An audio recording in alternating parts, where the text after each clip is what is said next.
Welcome to my annual journaling recap video. I've made this video the past couple years where I just give a breakdown of the journals that I wrote in for the past year. Also, Happy New Year. I'm filming this before the new year, but I'm planning on uploading it after the new year. So Happy New Year. Crazy that it's 2025. Like the past couple years, I have written in 3 journals this past year. Not even 3 full journals because my 25th journal, which is this one right here, I started 2024 like closer to the end of this journal. And then this is my 26th journal, and then my 27th journal, which is the one that I'm currently in. I'm only about halfway through it. So in sum, I've pretty much only completed like 2 journals, but I wanted to give my thoughts on them all and just reflect back on this past year of journaling. 2024 was my 8th full year of journaling. I started daily journaling on January 1st of 2017, which means now I am going on to my 9th year of journaling every single day, which is just so crazy. Also, I started journaling when I was 6 years old in 2008. So I've been journaling just in general for over 16 years now. But when it comes to daily journaling, we're coming up on a decade. That is crazy. Okay, so as you can see with my 3 journals from the past year, I kind of have a little color vibe going. It's almost like a woodsy, neutral tone, earth tone vibe. I feel like just as I've gotten older, I've gravitated towards more mature colors, I guess you could say. Clearly, I've gone through a very wide range of colors in my past journals, but this year we stuck with some more neutrals. Starting with my 25th journal. This journal is from a brand called Gallery Leather. It says it was made in Maine. This was the cover for it, but I started this journal in September of 2023, and then my first entry was here about 2/3 of the way through the journal. As you can see, it is so beautiful. I love how this spread turned out. Shout out to those of you who saw the video where I made this journal entry. I'm not sure what my 2025 journal entry is going to look like for the first day of 2025, just because I'm going to have a very busy day on the first of the year, which you guys will find out why in a later video. I'm still figuring out what that might look like. Also, can we just appreciate these beautiful golden pages? I love this so much. That was one of the big reasons I chose this journal for my 25th journal when I started it back in 2023, because I just think it's so pretty. I also don't typically go for flimsier journals like this, but honestly, I don't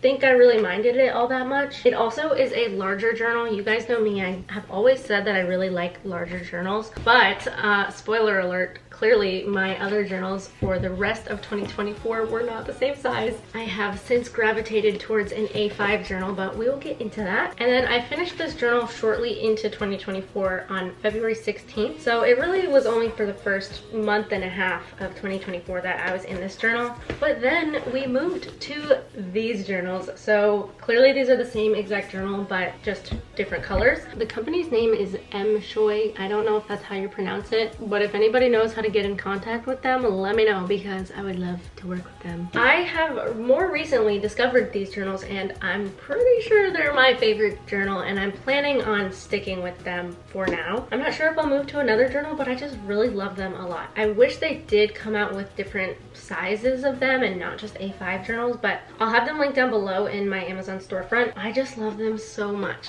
They have such thick pages. This was the cover for my 26th journal. The pages are 120 GSM, which I love. You guys know I love thick pages, and they're bright white, which I love for colors. It just helps the colors pop a lot whenever I use color in my journal entries. They're also numbered, which I love as well, and I love this green color. I love how the cover page kind of matches it as well. This journal will always have a special place in my heart because it's the journal that I got engaged in. That is just so fun and so exciting. It really is just so sweet to be able to flip through that and just see how, like, at the start of the journal I had no clue that I was going to be engaged within that same journal, and then seeing it right at the end, it just is so sweet. That's something that I love about journals, is that it captures such sweet memories, but it also reveals the unknowingness of your life, because the Carrie at the start of this journal had no clue what the Carrie at the end of this journal would be experiencing, and that is just really, really sweet to just have that whole season and transition all documented down. This journal is also really sturdy. I really love that. It's literally like a little book. It also has 2 little, whatever these are called, the little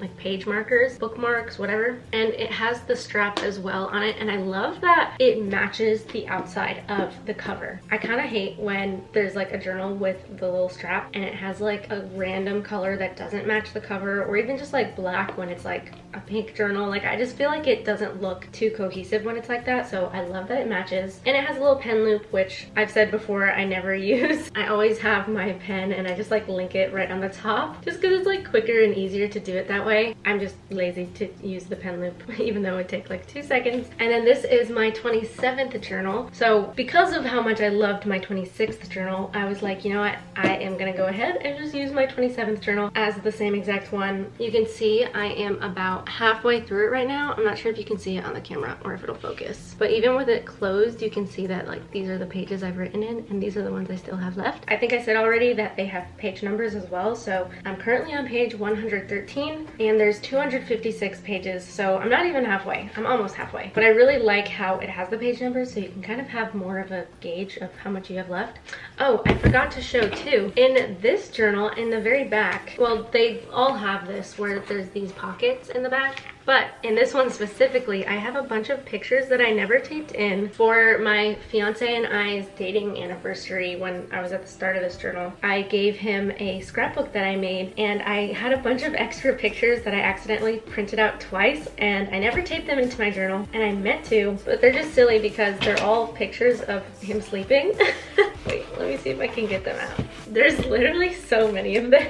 I just am weird like that and will take pictures of him whenever he's sleeping because I think it's so cute. Oops, I dropped one. They're so funny. I love them. I love honestly just having them in the back of this journal and just like finding them there by surprise. I'm not sure if I plan to ever tape them in anywhere. I kind of like having them right there in the back. Okay, but going back to my 27th journal. So this one is clearly the same journal, just different color. I love this color. This color is like one of my favorite colors. Just like a nice beige. I know that sounds kind of boring, but maybe it's just because I'm getting older. I don't know. But here's the front. And then for the cover page, I did Sweet Like Honey, and I love it so much. It honestly kind of was a little different than what I typically do for my journal cover pages because I often go for more colorful things. Like you can see in my 25th journal, it was very, very colorful. All of the different rainbow colors around it. And then in my 26th journal, I showed you guys that one too, where it was kind of like those more earthy tones, which is kind of like one of my go-to color patterns, color schemes. Whereas for this one, I never use colors like this, but I just feel like it's so fun and so different, and yeah, I just really love it. And the reason I did Sweet Like Honey is because I knew that this journal would hold a lot of sweet memories, and I wrote on the first page of this journal too, or I guess like the page after the cover page, that this journal will be during the majority of my time being engaged to my fiance, which is true because I mean I got engaged in this journal, but little did I know I'd also be getting married in this journal, which that is crazy. I didn't think that would be the case. Well, I don't know actually. I kind of thought like it might be a chance, but I didn't know exactly when we'd be getting married because we're getting legally married before we have a potential wedding or wedding party or something down the road. This journal took me from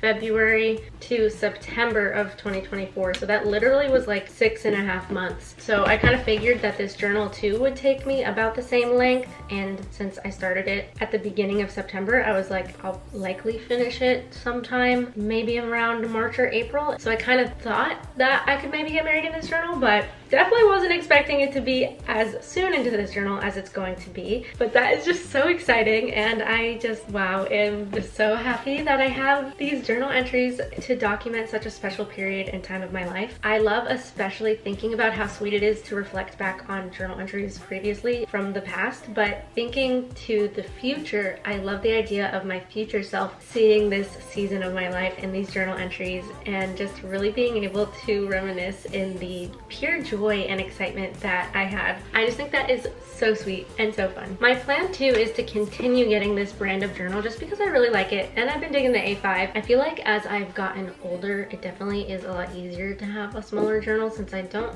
have as much time nowadays. But what I like about it, specifically that I'm using the same kind of journal, is that this is my 25th journal, which goes at the bottom of this big stack for my first 25 journals, but then I've been starting a new stack for my other older journals, 26 and on. Obviously there's only 2 right now and I'm still using this journal, but as I continue to fill them up, it's just gonna be a stack of all of the same journal, just different colors. I think my plan is to kind of just go through all of the colors of them and just go from there. I'm not sure if I plan on using any other journal, like another brand or something at any point, but yeah, I really like these journals and they have become my staple, especially after last year, after having some questionable journals. Not questionable, I mean this one was good, it's just that like I really love the thickness of these pages, so I'm kind of like, why go to a different journal if I really like this one? But yeah, I would say one of my big takeaways from these journals is not just about the quality of the journals themselves, but just about the memories that journals can hold. It's really sweet to be able to have a first-person perspective written down on paper from some of the most transformative moments and days of my life. That is just so beyond special. Also, I do think I want to film a video that I typically film around the new year where I go and read through a whole year's worth of the journal entries and show you guys some stuff along the way. So let me know if you want to see that video. But anyway, thank you so much for watching and I will see you guys in my next video. Bye guys!